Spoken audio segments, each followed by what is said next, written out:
नमस्कार, बहुत स्वागत है आपका। आप देख रहे हैं न्यूज इंडिया और आपके साथ मैं हूं अरुणा त्यागी। चलिए बुलेटिन की बात करते हैं। सबसे पहले मोदी के 11 साल बेमिसाल, मोदी सरकार के 11 साल का रिपोर्ट कार्ड। सबसे पहले हमारी सरकार ने 11 साल में बड़े फैसले लिए हैं। 11 साल पहले तुष्टीकरण की राजनीति होती थी, हमारी सरकार मजबूत फैसले लेती है। भाई आपको बताते चले कि हमारी सरकार ने आर्टिकल 370 को हटाया, मोदी सरकार ने 3 तलाक खत्म करवाया। ये विकसित भारत का अमृतकाल है, ये मजबूत सरकार लेने वाली सरकार। वही हमारी सरकार में देश चौथी बड़ी अर्थव्यवस्था बना है। हमारी सरकार ने महिलाओं के लिए काम किया है। कोरोना काल में सरकार ने सभी के लिए 11 सालों में प्रति व्यक्ति आय में इजाफा हुआ है, हमारे पर केंद्रित। और 11 साल में कई ऐतिहासिक फैसले भी लिए गए हैं। आपको बताते चले जेपी नड्डा की तरफ से प्रेस कॉन्फ्रेंस की गई और उसमें की उपलब्धियां हैं वो गिनवाई गई, वो बताई गई। 48 देशों को मुफ्त कोरोना वैक्सीन दी गई। वहीं 20 करोड़ महिलाओं को कोरोना में आर्थिक मदद मिली। वहीं जेपी नड्डा बीजेपी सरकार के 11 साल बेमिसाल को लेकर ये प्रेस कॉन्फ्रेंस के जरिए सरकार की उपलब्धियां गिनवाई गई।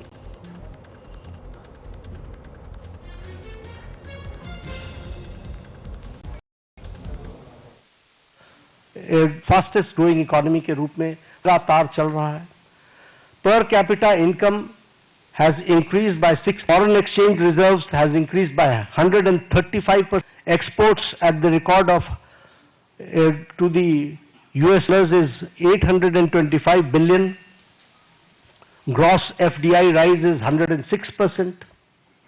Taxpayers का बेस बहुत इंक्रीज हुआ है, वो 127%. और उसी तरीके से ग्रॉस डायरेक्ट टैक्स कलेक्शन ये भी 238% का इंक्रीज हुआ है। अगर एजेंसीज की बात करें तो bright spot international monetary fund Bharat की इकोनॉमी को IMF बोलता है। वर्ल्ड बैंक हमारे fastest growing economy, major economy in the world कहता है। और वर्ल्ड इकोनॉमिक फोरम हमको वो कहता है कि India is all set for as a primary engine of the global economic growth in 2025 and 26. यानी विपरीत परिस्थिति में भारत की इकोनॉमी सुदृढ़ और सक्षम तरीके से आगे बढ़ रही है, ये हमको ध्यान में रखना चाहिए। फास्टेस्ट ग्रोइंग इकोनॉमी के रूप में हमारा चौथा साल। पिछले दशक में हमने समाज के सभी वर्गों की चिंता की है, फिर चाहे वो हमारे शेड्यूल कास्ट भाई हैं, फिर चाहे वो हमारे OBC भाई हैं, फिर चाहे वो हमारे ट्राइबल भाई हैं, सबकी हमने चिंता की है। उनके लिए हर एक के लिए अलग अलग नीतियां, अलग अलग कार्यक्रम, स्कॉलरशिप्स इस तरीके से देने का काम भारत सरकार ने किया है। जब मैं अकाउंटेबल गवर्नमेंट की बात करता हूं तो हमने अपनी रिस्पॉन्सिबिलिटी प्रधानमंत्री मोदी जी ने ली, गरीब कल्याण। अब ये गरीब कल्याण स्लोगन नहीं था। 70 साल से गरीबी हटाओ का नारा लेकर के हम नहीं चले रहे, हमने गरीब कल्याण करके दिखाया है। और आंकड़े इस बात के सबूत है कि 25 करोड़ लोग आज गरीबी की रेखा से बाहर आ चुके हैं। और ये मेरे आंकड़े नहीं हैं, ये आंकड़े नीति आयोग के हैं, ये आंकड़े इंटरनेशनल फोरम्स के, इकोनॉमिक फोरम्स के हैं। और उसी तरीके से extreme poverty has dropped by 80% decline. Pradhan Mantri Anna योजना 80 करोड़ जनता को 5 किलो गेहूं या चावल देना, ये कोई छोटी घटना नहीं है। आवास योजना में 4 करोड़ घरों को, आप ही जब अपने ट्रैवल करते थे गांव में तो आपको खपड़ैल के मकान दिखते थे, फूस के मकान दिखते थे, आज आपको पक्के घर दिख रहे हैं। जिस सड़क पर आप चलते थे वो हाईवे में, कभी आप हाईवे पर होते थे, कभी हाईवे से नीचे होते थे, अगर आपको उन दिनों की याद हो। आज आप जिस हाईवे पर चलते हो आपको खुद ही ध्यान में लेना पड़ता है कि अगर डाइवर्जन लेना है तो स्पीड इतनी है कि 2 किलोमीटर पहले से ध्यान में लेना पड़ता है कि I have to go left. ये आज हाईवे की स्थिति बन गई है। जब मैं और चलिए आगे बढ़ते हैं। मोदी सरकार 3.0 में खास क्या है? मोदी सरकार 3.0 में भारत की आंतरिक और बाहरी सुरक्षा में बड़ा बदलाव देखने को मिला है। आतंकवाद का जवाब सामरिक सटीकता और जबरदस्त ताकत से दिया जा रहा है। ऑपरेशन सिंदूर ने भारत के युद्ध के सिद्धांत को नए सिरे से परिभाषित किया है। वहीं 25 सालों से हो रहे आतंकी हमलों से जुड़े 9 सीमा पार आतंकी ठिकानों को भी ऑपरेशन सिंदूर के तहत ध्वस्त किया गया है। ऑपरेशन सिंदूर में 100 से अधिक आतंकवादियों को मार गिराया। भारत अब किसी भी आतंकवादी करतूत को एक्ट ऑफ वॉर यानी युद्ध की कार्रवाई मानता है। वहीं डिफेंस एक्सपोर्ट 2013 में 686 करोड़ था, अब 23,000 करोड़ से अधिक हो गया है। 90 से अधिक देश भारत की रक्षा तकनीक का लाभ उठा रहे हैं। भारत अब सिर्फ एक डिफेंडर नहीं बल्कि सुरक्षा का ग्लोबल सप्लायर बन गया है। वहीं विदेशी मुद्रा भंडार बढ़कर $700 बिलियन हो गया है। परचेजिंग मैनेजर्स इंडेक्स की अगर बात करें तो पीएमआई 10 महीने के उच्चतम स्तर पर है और वहीं पीएमआई में इजाफा होना मजबूत औद्योगिक विकास का संकेत। आम जनता को खुश करने वाला एक दम में सरकार ने 12 लाख तक की आयकर मुक्त की है। तो आपको बताते चले कि सीआरपीसी की जगह भारतीय नागरिक सुरक्षा संहिता लागू यानी कि न्यू टैक्स रिजीम में 7 लाख रुपए तक की आय पर छूट दी गई है। वहीं वक्फ संशोधन अधिनियम बिल को संसद की मंजूरी मिली है और भारत दुनिया की चौथी सबसे बड़ी अर्थव्यवस्था बन रहा है। आपको बताते चले कि सीमा पार से हो रहे आतंकी हमलों से जुड़े ठिकाने ध्वस्त किए गए हैं और भारत की आंतरिक और बाहरी सुरक्षा में बड़ा बदलाव किया गया है। आतंकी गतिविधि को एक्ट ऑफ वॉर माना जाएगा।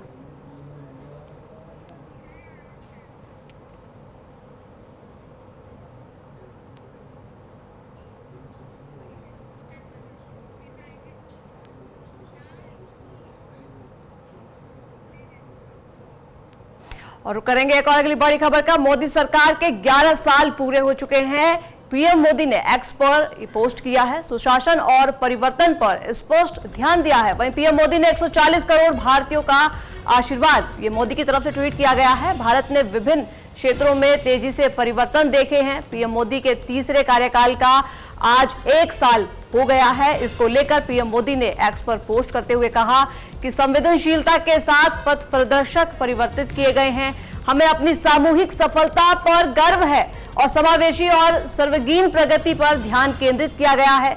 सबका साथ, सबका विकास, सबका विश्वास और सबके प्रयास के सिद्धांत से प्रेरित है।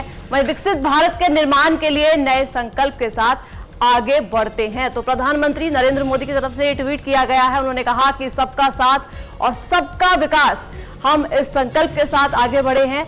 और आपको बताते चले कि भारत ने कई क्षेत्रों में कई बड़े बदलाव देखे हैं, परिवर्तन देखे हैं, जिसको लेकर पीएम मोदी की तरफ से ट्वीट किया गया है। और आपको ये चले कि मोदी सरकार के 11 साल तीसरे कार्यकाल का पहला साल पूरा हो गया है, जिसको लेकर पीएम मोदी ने ट्वीट किया है। ये वो ट्वीट है जो अब हम आपको दिखा रहे हैं और इसमें पीएम मोदी ने कहा कि हम सबके साथ।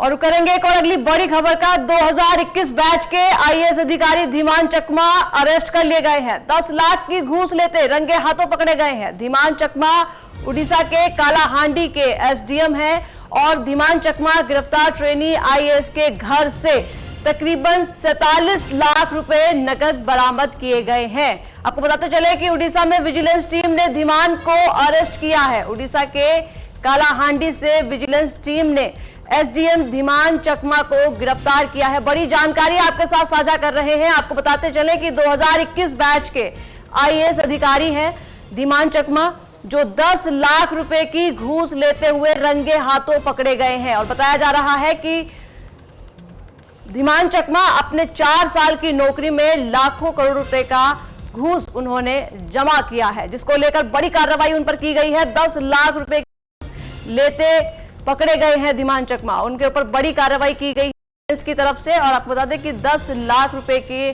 बड़ी घूस है वो ली है, जिसके तहत उनके ऊपर एक बड़ी कार्रवाई की गई है। आपको बता दें कि 2021 बैच के आईएएस अधिकारी हैं और उड़ीसा के कालाहांडी में एसडीएम के पद पर तैनात हैं। वहीं ट्रेनी आईएएस के घर से 47 लाख रुपए की नकदी जो है वो बरामद की गई है।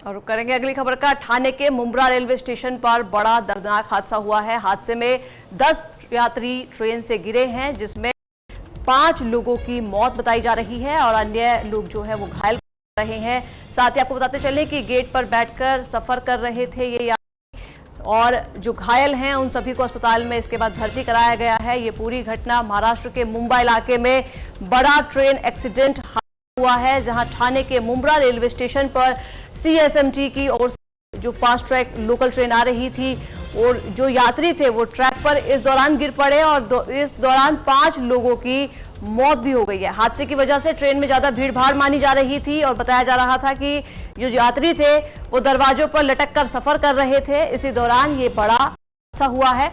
वहीं रेलवे प्रशासन और पुलिस मौके पर पहुंची है और घायलों को नजदीकी अस्पताल में पहुंचाया जा रहा है और पुलिस अब इस हादसे की आगे जांच शुरू कर रही है। घटना के कारण लोकल सेवा अभी प्रभावित हुई है। ये बड़ी अहम जानकारी आपके साथ साझा कर रहे हैं। आपको बताते चलें कि ठाणे रेलवे मुंब्रा स्टेशन पर 10 यात्री ट्रेन की चपेट में आए हैं। 5 लोगों की मौत बताई जा रही है और बाकी यात्री रूप से घायल बताए जा रहे हैं। साथ ही आपको बताते चलें कि जो घायल हैं उनको निजी अस्पताल में भर्ती कराया गया है। मौके पर पहुंची पुलिस जांच पड़ताल में जुटी है।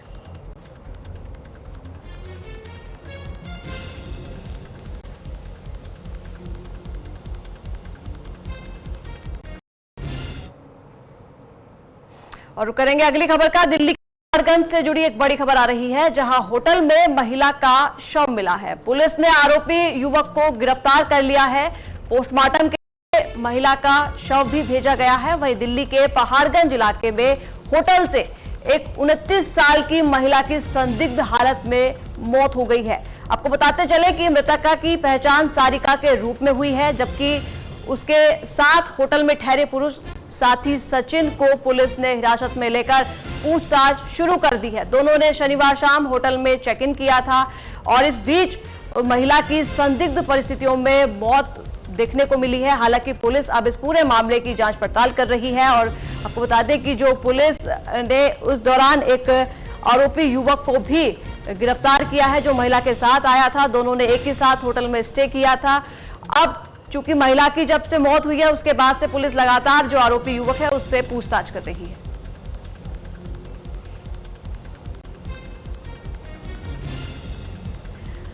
तो आपको बताते चले कि पुलिस ने जो आरोपी युवक है उसको गिरफ्तार कर लिया है और ये वो होटल है जिसकी तस्वीरें हम आपको दिखा रहे हैं। यहां से एक महिला की संदिग्ध परिस्थितियों में मौत हुई है, जिसके बाद से पुलिस जो साथ में आए युवक हैं उससे अब आगे की पूछताछ कर रही है। बताया जा रहा है कि दोनों ने शनिवार शाम को होटल में चेक इन किया था और इस बीच महिला की संदिग्ध परिस्थितियों में मौत देखने को मिली है।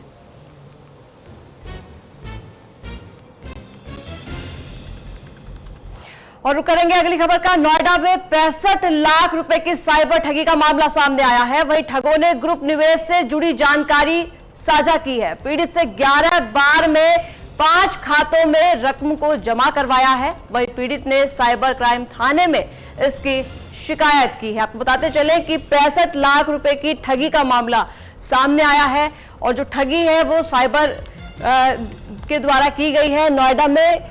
और इसी बीच 65 लाख रुपए की ठगी के मामले में अब पीड़ित ने साइबर क्राइम थाने में जाकर इसकी शिकायत की है, जिसके बाद पुलिस लगातार मामले की छानबीन कर रही है।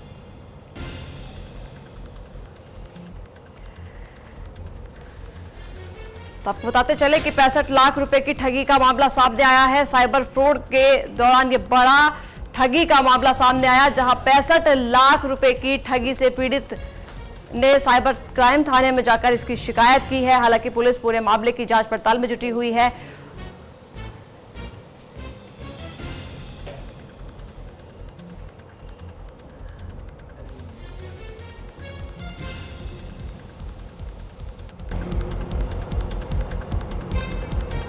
तो साथ ही आपको बता दें कि ठगों ने ग्रुप निवेशकों से जुड़ी जो जानकारी है वो साझा की थी। पीड़ित से 11 बार में तकरीबन 5 खातों में ये बड़ा जो अमाउंट है वो जमा करवाया था और इस बीच 65 लाख रुपए की एक बड़ी जो ठगी है वो की गई है। साइबर ठगों ने 65 लाख रुपए की ठगी की है और साथ ही आपको बता दें कि इसके बाद जो पीड़ित है, उसने साइबर थाने में जाकर इसकी शिकायत दर्ज कराई है। पुलिस पूरे मामले की जांच पड़ताल में जुटी हुई है।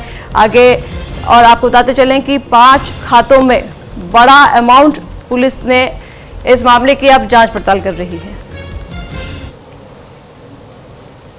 और करेंगे अगली खबर का। इस साल के अंतिम में बिहार में विधानसभा चुनाव होने हैं। वहीं इसको लेकर चिराग पासवान ने चुनाव लड़ने का ऐलान कर दिया है। इसको लेकर न्यूज इंडिया संवाददाता कनिका कटियार ने सांसद पप्पू यादव से क्या बातचीत की, चलिए आपको सुनवाते हैं।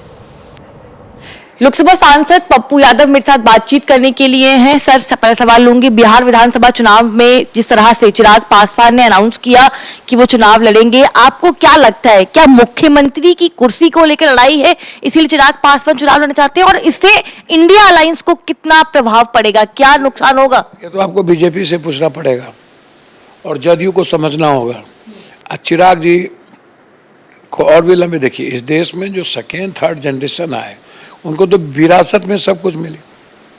कोई लंबा संघर्ष किसी का भी, जितने आप सेकेंड थर्ड में आप उठा के देखोगे तो उसका कोई संघर्ष या पॉलिटिकल चीज़ें नहीं है। अच्छा, सपना सब लोग देखना चाहते हैं, मैं कोई प्रवक्ता हूँ नहीं, किसी को भी मुख्यमंत्री प्रधानमंत्री बनने का सपना है,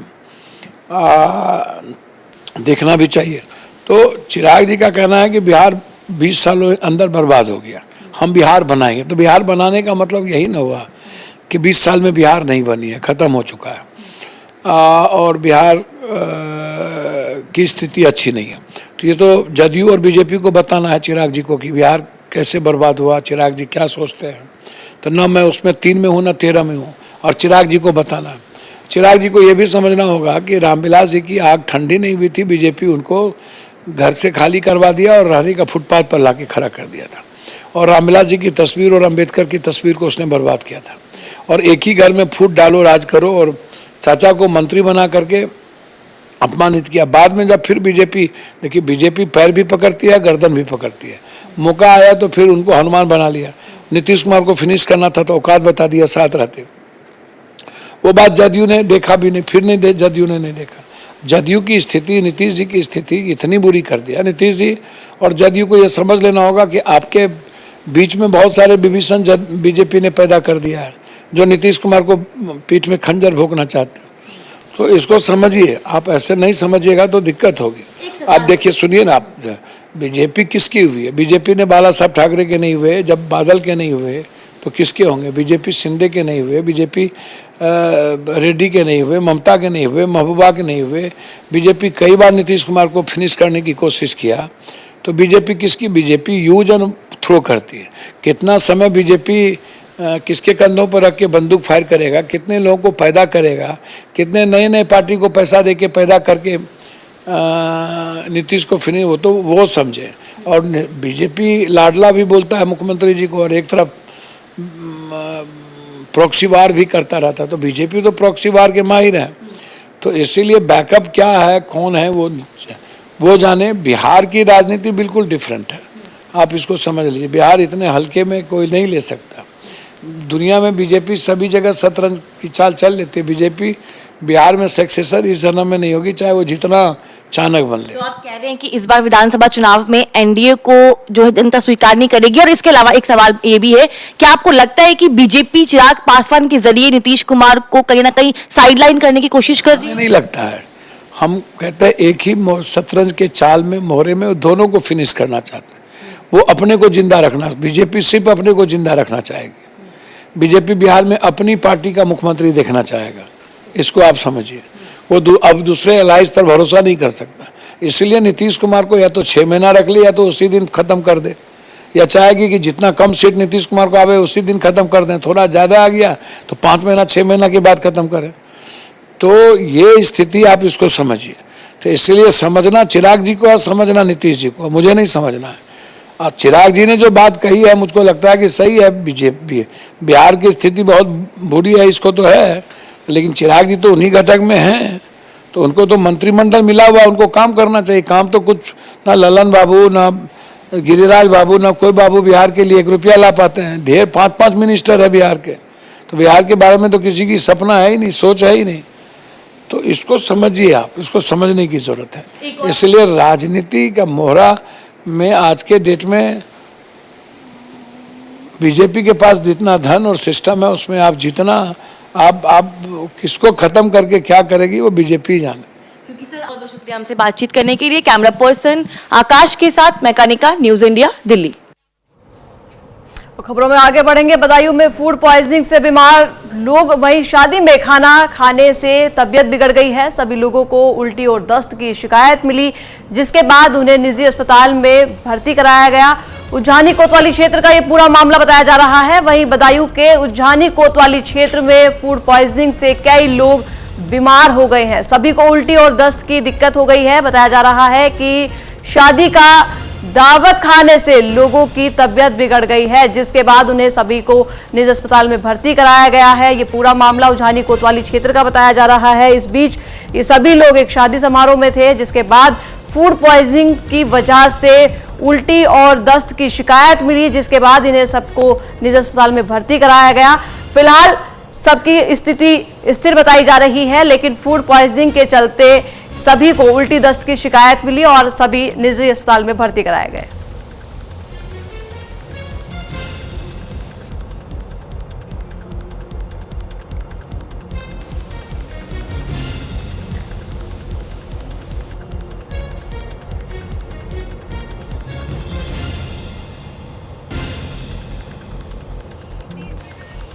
तो आपको बताते चलें कि शादी समारोह के दौरान खाना खाने की वजह से सभी की अचानक से तबीयत बिगड़ गई और इस बीच उल्टी और दस्त की शिकायत मिली।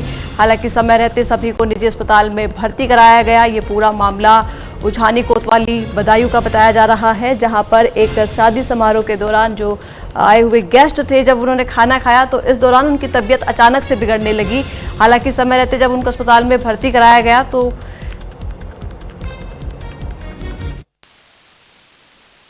रात में गए थे, तो रात में 12 बजे करीब लौटे दावत खाकर। 1 बजे की तबीयत खराब हुई थी खाना खाने से। किन की हो गई? कई लोग हैं, करीब 7-8 लोग, तो 7-8 लोग तो यहीं पे ही हैं, फिर बाकी और गए वो उनका कोई पता ना भी कहाँ गए हैं।